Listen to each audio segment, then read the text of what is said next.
Je pense que l'audiovisuel public, c'est quelque chose de très important. À côté des acteurs privés, il est important qu'il y ait des chaînes de télévision et des chaînes de radio qui fassent partie donc, du service public. Je pense que le bon modèle, c'est plutôt le service public de la radio. Radio France, ce sont des audiences remarquables, des programmes qui sont différents de ceux des radios privées.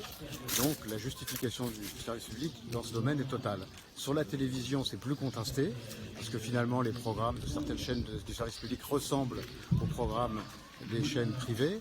Et il y a aussi beaucoup de publicité, et l'un expliquant l'autre. Donc pour moi, ma référence, c'est plutôt le service public de la radio, des programmes leaders, des programmes différents.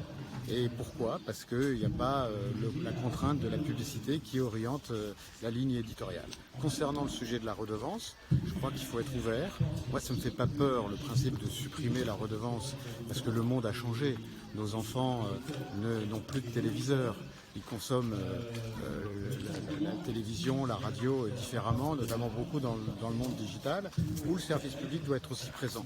Donc il faut une nouvelle source de financement qui soit garantie par le législateur, par de nouvelles lois.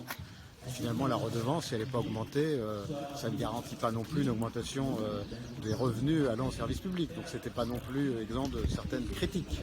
Donc il faut des garanties, mais fiscaliser les revenus qui iront au service public de la télévision, faire en sorte que la télévision publique et la radio publique soient le premier budget du ministère de la Culture, c'est quelque chose qui ne me fait pas peur si des garanties sont apportées.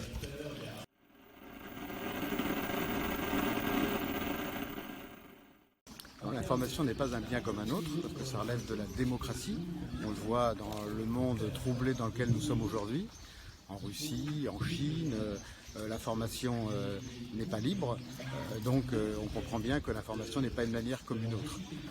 Ce à quoi je crois, c'est au pluralisme.